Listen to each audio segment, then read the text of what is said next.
जब तक तोड़ेंगे नहीं तब तक छोड़ेंगे नहीं। क्या समझे थे रे? नहीं आएंगे। जब तक पढ़ाई नहीं करोगे तब तक पढ़ाऊंगा, समझे? बात शुरू करते हैं साहब।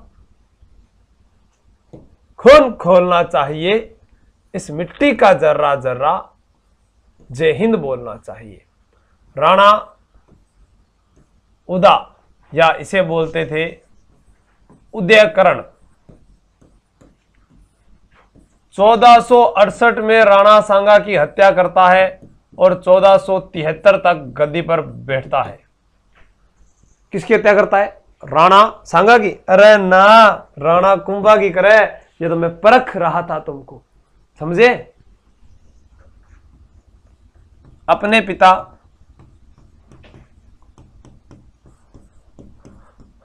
राणा कुंभा की हत्या करके गद्दी पर बैठा।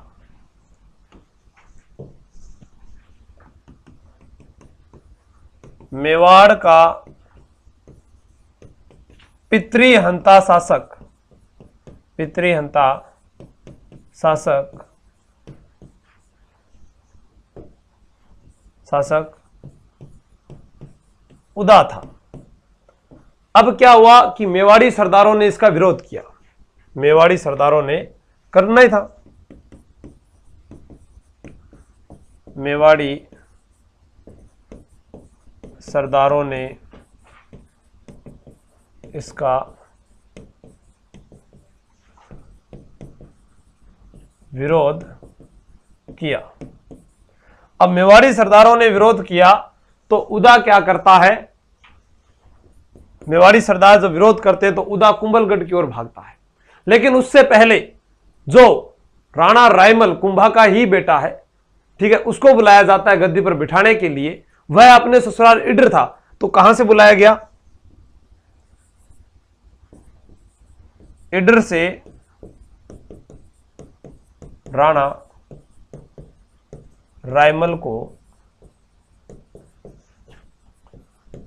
बुलाया गया, जो अपने ससुराल में थे।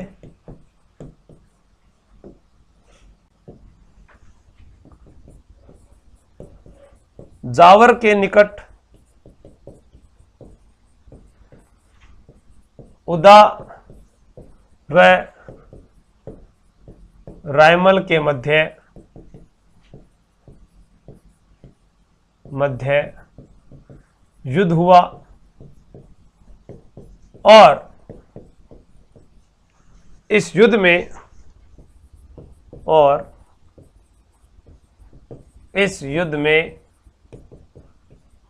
रायमल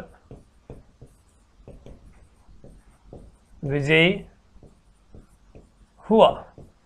जैसा कि आपको मैं बता दूं, जब तक कोई भी शासक गद्दी पर नहीं बैठता है वह कुंवर कहलाता है।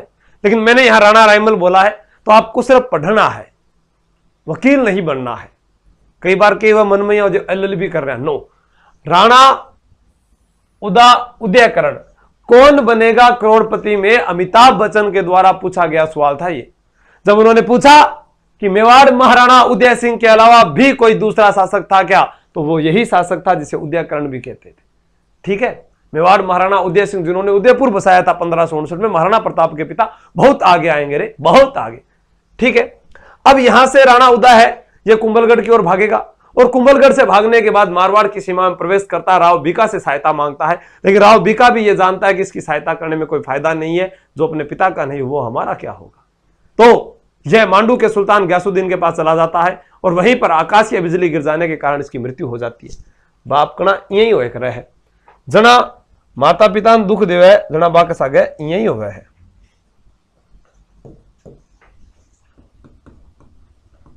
उदा युद्ध हारने के बाद भागकर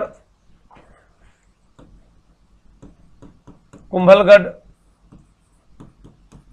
दुर्ग में पहुंचा राणा रायमल ने पीछा किया तो यहां से भी भागना पड़ा। कारण समझिएगा, क्योंकि वह कुंभलगढ़ में अपने पिता की हत्या करता है और उसके बाद में चित्तौड़गढ़ पर अपने आप को राजा घोषित कर देता है, लेकिन राणा रायमल पीछे कौन छोड़े। हां, समझे। उदा सहायता के लिए राव बीका के पास भी जाता है, लेकिन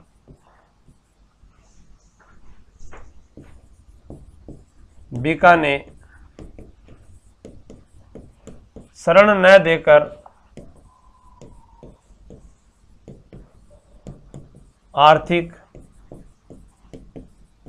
सहायता कर दी। कभी आया हो चलो ठीक है, थोड़ा बहुत थाने जो जरूरत वाले ले जाओ। अब क्या होता है, उदा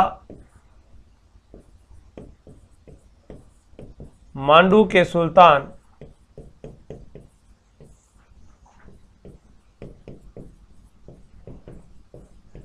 गयासुद्दीन के पास पहुंच जाता है और यहीं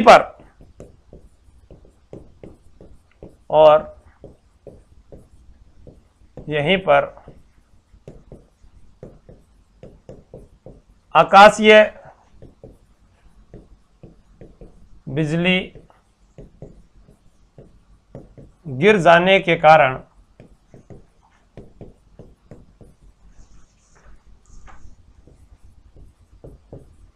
उदा की मृत्यु हो जाती है। जब आकाशीय बिजली गिरी तो उदा की मृत्यु होगी। डिचक्यों खत्म। अब आएगा राणा रायमल, जिसके कितनी रानियां, कितने पुत्र, कितनी पुत्रियां थी। वह जिसने राम, शंकर, सम्या तालाब बनाए, शिल्पी था अर्जुन, और श्रृंगारी देवी ने घोसुंडी बावड़ी बनाई थी, उसके बारे में बात करेंगे। तो आप इसको नोट कर लीजिए।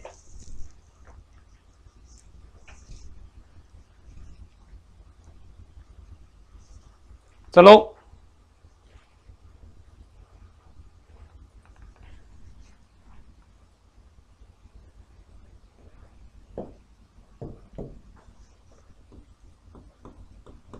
राणा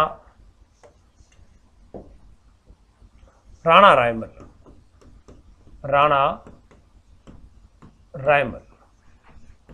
1473 ईस्वी से 1509 ईस्वी।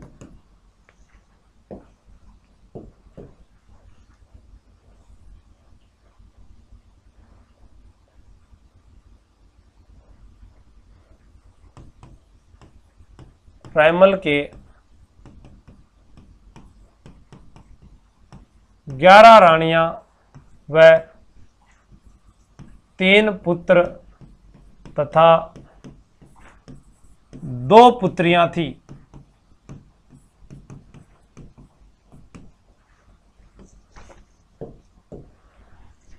कितनी रानियां भाई? 11। जी बना दो रानियां, बना देगा। और रायमल है 8 बनावा। ये लो भाई साहब। अब यहां पर बात करें तो इसके एक रानी थी जिसका नाम था वीर कुंवर, एक थी रतन कुंवर और एक थी श्रृंगारी देवी, जोधा की पुत्री।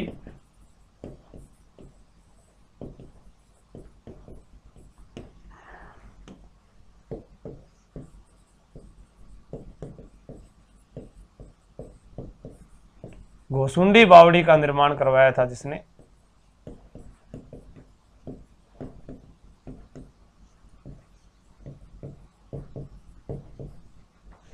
और रतन कुंवर, इसके 2 पुत्र थे।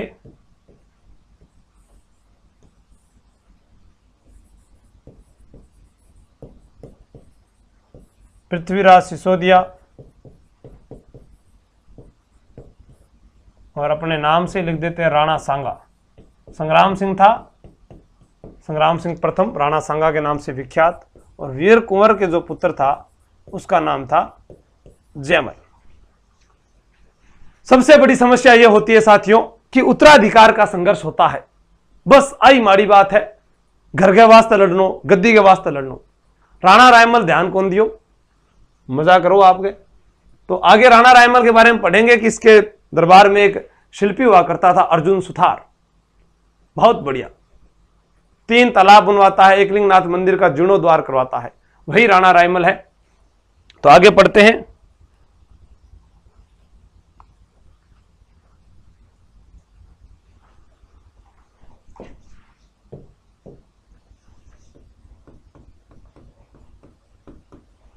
राणा रायमल ने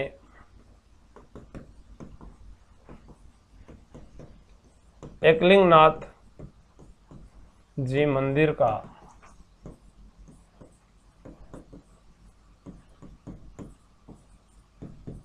जीर्णोद्धार करवाया।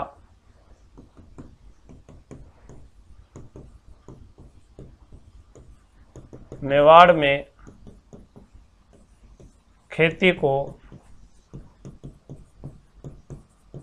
प्रोत्साहन दिया। मेवाड़ में खेती को प्रोत्साहन दिया और क्या बोलते हैं, राम, शंकर, सम्या तालाब का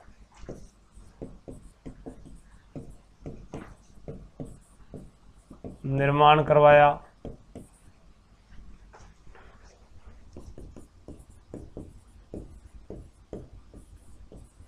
रायमल ने रमाबाई को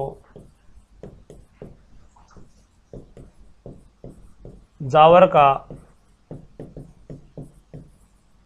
क्षेत्र दिया था। इसी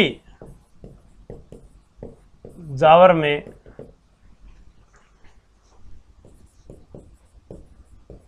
रायमल की छतरी बनी हुई है।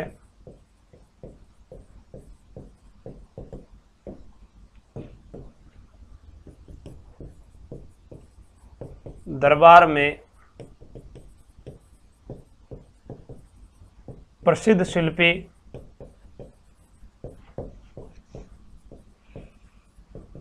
अर्जुन सुथार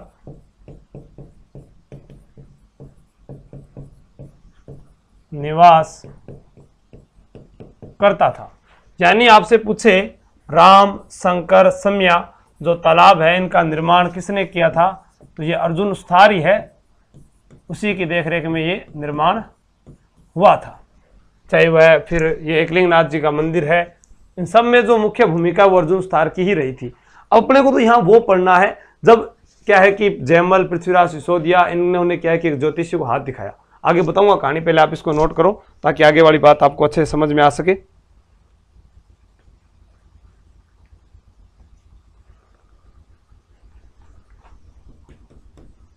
राणा रायमल के दरबार में गोपाल भट्ट व महेश प्रसिद्ध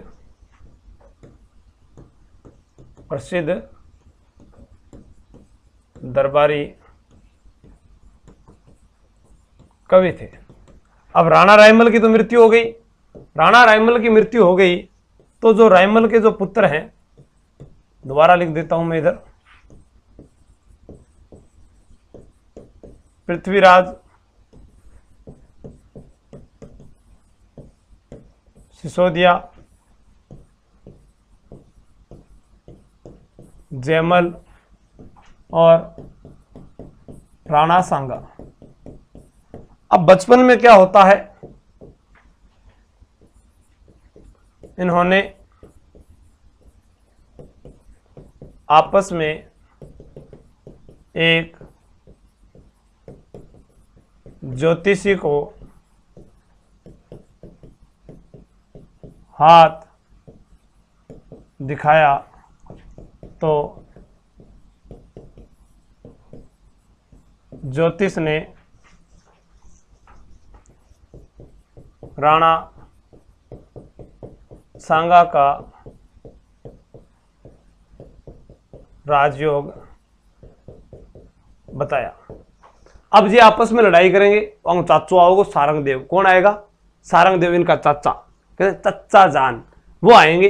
फिर वो कहेंगे अरे कहाँ ज्योतिष की बातों में विश्वास करते हो, आपको तो भीमल गांव की चारणी के पास चलना चाहिए। और फिर वहां की जो घटना घटती है वो अगले एपिसोड में यहीं पर बने रहो, तब तक दिखाता हूं मैं आपको क्या होता है।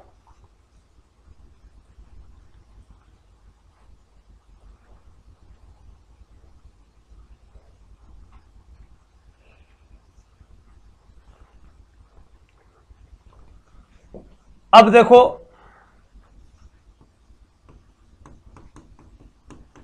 ज्योतिष की बात सुनकर पृथ्वीराज सिसोदिया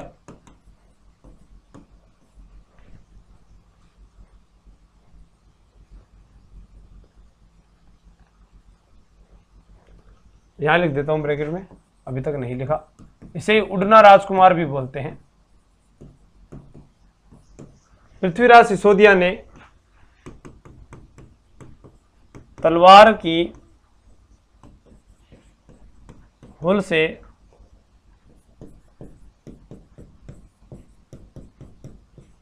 सांगा की एक आंख बचपन में फोड़ दी।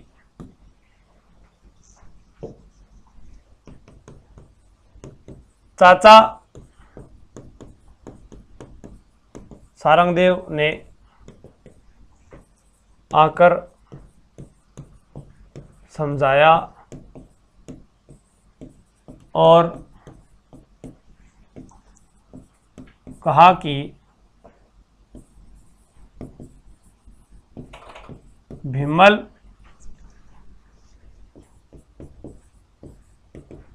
गांव की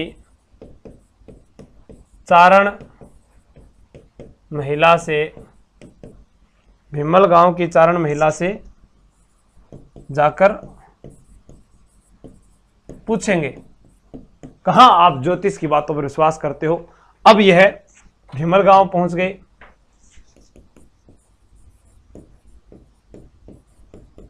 भीमल गांव की चारणी ने भी राजयोग सांगा का बताया और कहा कि ये दो भाई तो दूसरों के हाथों मारे जाएंगे। अब यहां पर क्या होता है, जैसे पहुंचा तो एक बाप बैठा यहाँ बैठ गया, जाके यहाँ बैठ गए। अब क्यों हो कि अरे दो तो जगह ढूंढा, पृथ्वीराज सिसोदिया और जयमल भी बैठ खटे बैठा। राणा सांगा एक कोई खाल खुल पड़ी शेर की भी बाजार बैठ गए और आम उठा। और भीमल गांव की जब चारणी महिला आई उसने देखा, उसने कहा ये तो बहादुर है, और बहादुर है तो फिर गद्दी पर तो बहादुर का ही होता है राज, क्योंकि आपको ही पता है अब रक्त के अनुसार राजा थोड़ी ना बनेंगे, अब तो जिसमें वीरता होगी, जो सूरवीर होंगे वही राजा बनेंगे। तो आगे बात करेंगे इसकी, उसके बाद में अगले एपिसोड का जो क्राइम है वो आपको बता देता हूं। यहां पर क्या होता है कि यहां से फिर वापिस ये आपस में लड़ने के लिए दौड़ते हैं, तो सांगा जो है घोड़े पर बैठकर तड़क तड़क तड़क भागता है। एक संवंतरी गांव होता है, वहां पहुंच जाता है राठौड़ बिदा के पास। राठौड़ बिदा क्या करता है, उसको गोडवाड़ की तरफ भेज देता है। उधर से जयमल उसका पीछा करता हुआ पहुंच जाता है और राठौड़ बिद्दा की हत्या कर देता है और जयमल सोलंकी उस लड़ता हुआ मारा जाता है। लेकिन कहते हैं आगे और बात करेंगे। वहां से राणा सांगा भागकर जो अपने बात करें करमचंद पंवार अजमेर के थे, श्रीनगर के रहने वाले, उनके पास चला जाता है और उनकी बेटी से विवाह होता है उनका, और राज्याभिषेक होने के बाद रावत की उपाधि भी प्रदान करेंगे। करमचंद पंवार को पहले पता नहीं था, बाद में पता चला कि ये तो मेवाड़ के महाराणा है। लेकिन पृथ्वीराज सिसोदिया की कहानी ताराबाई पर टिकी है, तो ताराबाई को जानने के लिए बने रहे। इसी एपिसोड में अभी आता हूं, तो आप स्क्रीनशॉट लेकर, स्क्रीनशॉट तो नहीं लिया जाएगा, इतने नोट कर लीजिए, स्क्रीनशॉट तो थे खटोले होगा। चलो ये लो, पहुंच गया ना आपके बीच जल्दी से, बहुत फास्ट है साहब, बहुत फास्ट। सांगा घोड़े पर सवार होकर समत्री गांव राठौड़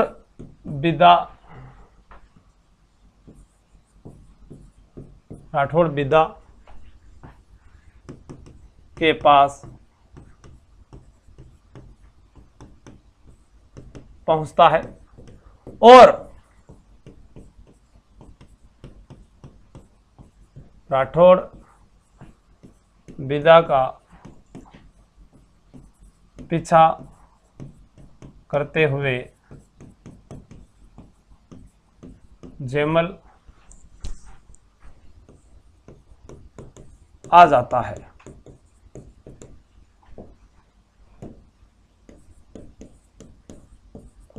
राठौड़ बिदा सांगा को गोडवाड़ प्रदेश की तरफ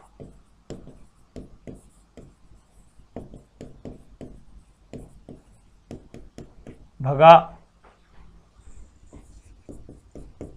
देता है। जयमल राठौड़ बिदा की हत्या कर देता है।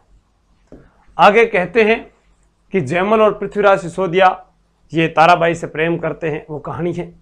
और ताराबाई जो बूंदी के हाड़ा शासक सुल्तान खां की बेटी थी, सुल्तान खां बोलते हैं, देवराज चौहान जो थे उनकी बेटी थी, सुल्तान खां थे क्या थे, उनकी बेटी थी। और वहां पर वो उनकी शर्त रखी जाती है कि टोडा के ऊपर जो अधिकार करेगा उसी से अपनी बेटी का विवाह करूंगा। टोडा पर लल्ला खां का अधिकार था और उसको पृथ्वीराज सिसोदिया पराजित करता है। पृथ्वीराज सिसोदिया से विवाह होता है। तो आते हैं अगले एपिसोड में, तब तक के लिए आप बने रहें और नोट कर लीजिए।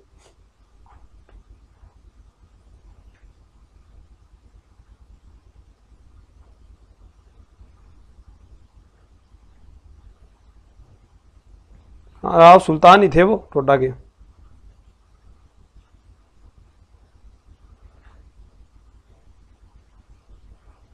उतार लिया क्या?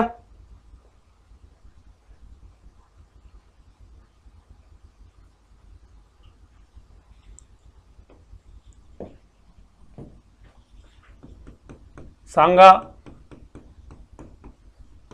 भागकर श्रीनगर के करमचंद पंवार के पास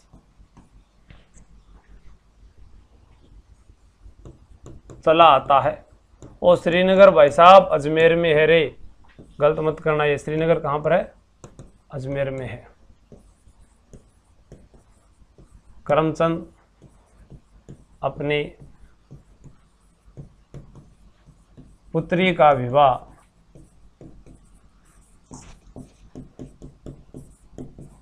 सांगा के साथ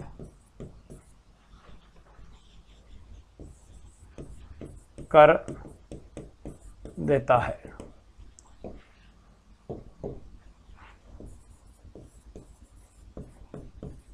पृथ्वीराज सिसोदिया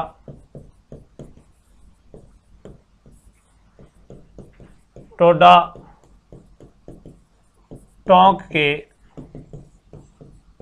लल्ला खां को पराजित कर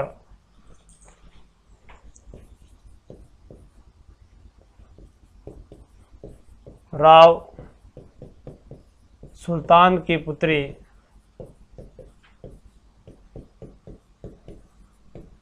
ताराबाई से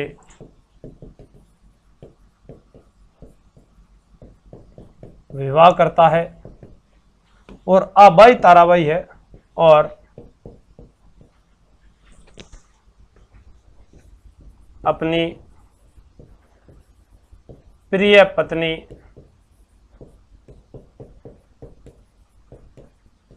ताराबाई के नाम पर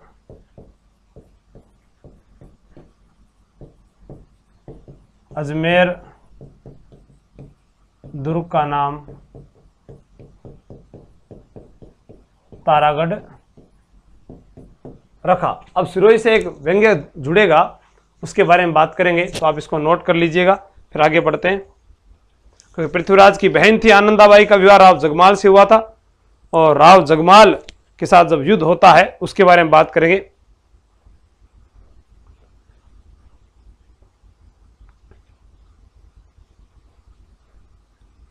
उतार लिया?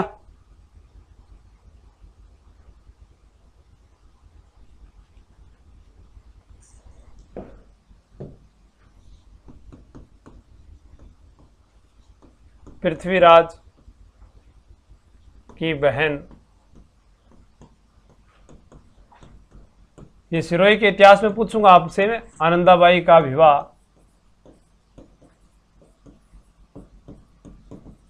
सिरोही के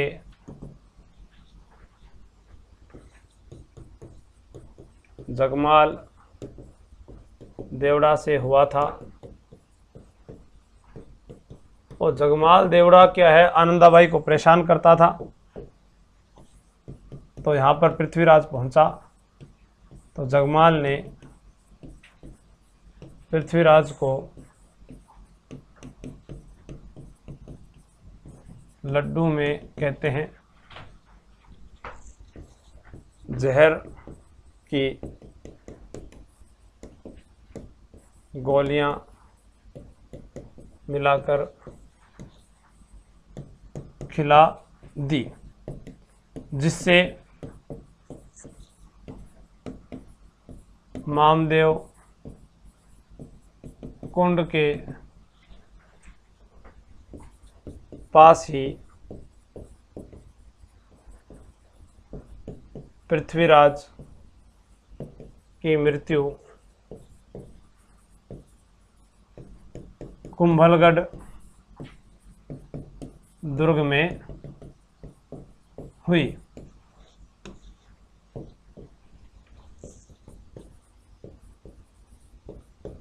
पृथ्वीराज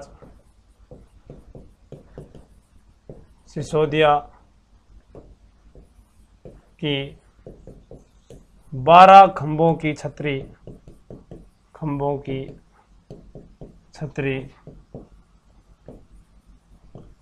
कुंभलगढ़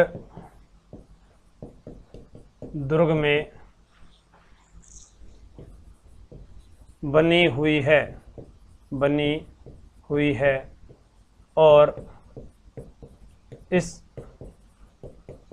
छतरी का शिल्पकार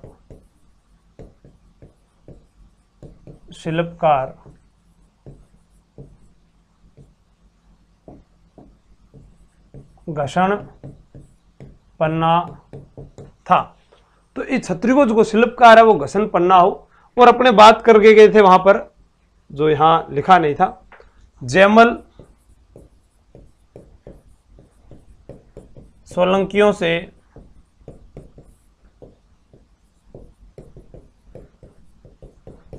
लड़ता हुआ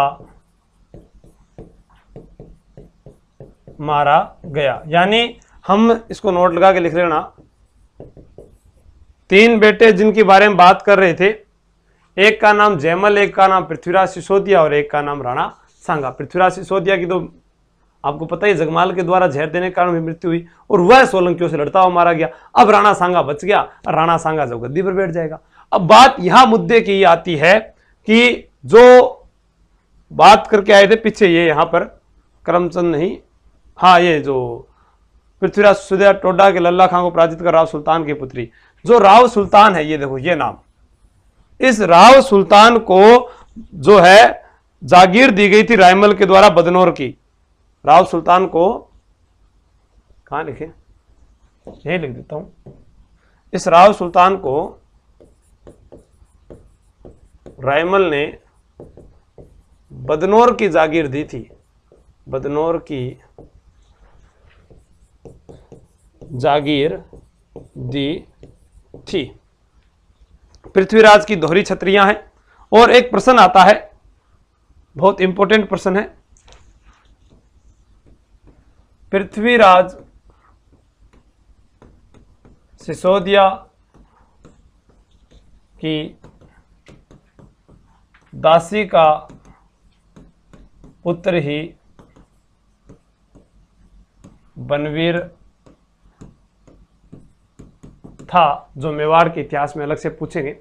और एक क्या हुआ था, एक प्रश्न यह आता है, चित्तौड़ी बेगम, क्या आता है, चित्तौड़ी जो बेगम है, कि चित्तौड़ी बेगम कौन है, तो उसके लिए बता दूं, नासिरुद्दीन ने मेवाड़ पर आक्रमण किया, नासिरुद्दीन ने मेवाड़ पर आक्रमण किया, मेवाड़ पर आक्रमण किया था 1503 में, 1503 ईस्वी में, ठीक है, आक्रमण किया। और भवानीदास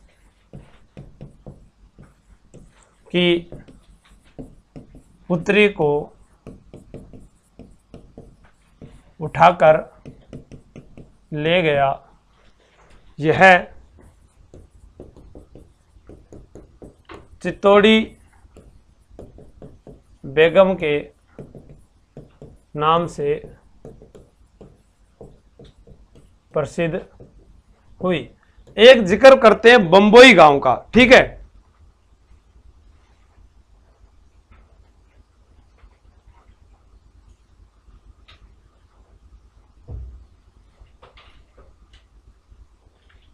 एक प्रश्न यहां से यह भी याद करना है कि कुंभा के छोटे भाई खेमकरण, कुछ इतिहासकार उसका नाम क्षेमकरण भी देते हैं, उसका पुत्र था सूरजमल, जो जाकर प्रतापगढ़ यानी कांठल वाले क्षेत्र पर अधिकार करता है। प्रतापगढ़ की स्थापना जिसने की थी उसका नाम सूरजमल था, वह भी लिख देते हैं।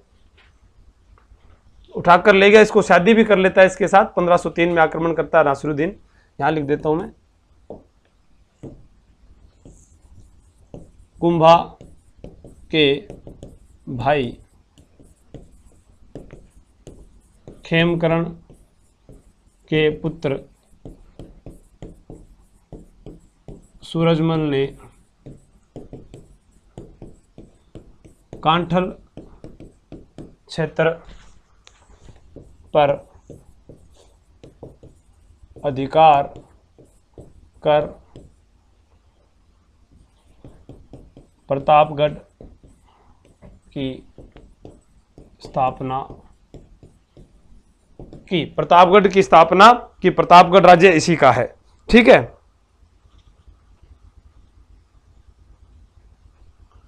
अब इधर बात करें, करमचंद अपनी पुत्री का विवाह सांगा के साथ करता है, तो सांगा जब गद्दी पर बैठेगा तो इसको रावत की उपाधि देगा, बंबोई गांव की बात, जागीर की बात आएगी, तो वो सब अब राणा सांगा में पढ़ेंगे। राणा सांगा बोले तो आप मुंह से बोलना नोतिया 27। जब राणा सांगा का राज्याभिषेक हुआ तब दिल्ली का राजा सिकंदर लोदी था, वो सिकंदर लोदी जिसने आगरा शहर को बसाया था। राणा सांगा दो ऊपर वाले के साथ युद्ध करता है, यानी इब्राहिम लोदी के साथ युद्ध करता है, मध्य में मालवा के महमूद खिलजी के साथ युद्ध करता है, और नीचे के दो युद्ध बाबर के साथ युद्ध करता है। और बाबर के साथ इतिहास का बहुत ही महत्वपूर्ण युद्ध माना जाता है, जिस युद्ध का नाम था खानवा का युद्ध। खानवा का युद्ध 17 मार्च 1527 को रूपपाल तहसील गंभीर नदी के किनारे भरतपुर जिले में हुआ था, और इस युद्ध में उन्होंने पाती प्रवण लिखा था राणा सांगा ने। सभी राजपूत जातियां इकट्ठी हो गई थी बाबर का विरोध करने के लिए, लेकिन बाबर ने जिहाद का नारा दिया था, गाजी की उपाधि धारण की थी, और उसके दो तोपची भी थे, उनके बारे में भी बात करेंगे। तो ये अगले वीडियो में मिलते हैं, तब तक के लिए जय हिंद, जय भारत।